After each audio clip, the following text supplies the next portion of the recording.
बार कुछ नहीं होता, सिर्फ उनकी करुणा होती है। सिर्फ कुमुदनी सरोवर बसे चंदा बसे आकाश जो जाहि के पास। युगल सरकार की जय। सरकार, मैंने इतने समय बोल दिया, अब आपके श्री वाणी को सुनने के लिए सारे बालक जय जय। हम तो बस इतना कहेंगे कि भगवान से हमारी पहुंच नहीं है, वो अव्यक्त है, कण कण में विराजमान है और अंतर्यामी रूप से सर्वत्र सबके हृदय में भी विराजमान। फिर भी हम चिंता, शोक, भय और दुख से आज तक दूर नहीं हुए, लेकिन जब उन्हीं भगवान ने संत रूप धारण किया तो हमारे चिंता, शोक, भय, दुख सब दूर हो गए। भगवान स्वयं गीता जी में बोले, उतना लाभ नहीं हुआ, लेकिन जब उसी गीता जी पर संत जन बोले लाभ हो गया। अरबों लोग, असंख्यों लोग भगवान के भक्त बन गए। जैसे पूज्य भाई जी की वाणी, भाई जी ही विराजमान है। पूज्य बाबा की वाणी, बाबा ही विराजमान है। पूज्य स्वामी जी की वाणी, स्वामी जी ही विराजमान है।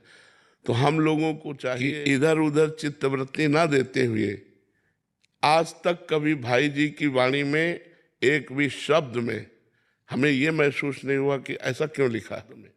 एक मतलब अथाह वाणी है, अगाध वाणी है, लेकिन एक भी शब्द बिल्कुल सटीक शास्त्र और भगवत वाक्य स्वयं भगवान बैठकर संपादन करते थे। ये कोई जान नहीं पाया, ये कोई जान नहीं पाया कि अपने ही धर्म की रक्षा के लिए यदा ही धर्मस्य ग्लानिर्भवति भारत, तो स्वयं भगवान बैठकर संपादन करते थे। और उन भगवान भाई जी द्वारा की हुई जो संपादन की वाणी है, आज भी हजारों, लाखों, करोड़ों साधकों को शुद्ध मार्ग दिखाई दे रही। जहाँ पाखंड का जाल बिछता है, जहाँ विविध संप्रदायों, वही उन जालों को तोड़ करके सीधे प्रिया प्रीतम से मिलाने के लिए भाई जी की वाणी और बाबा की वाणी, हमको इधर उधर कहीं भटकना नहीं है। बस जो रास्ता भाई जी ने दिखाया, जो पूज्य जीवन उसी को समर्पित कर दिया, और उसी का प्रभाव है।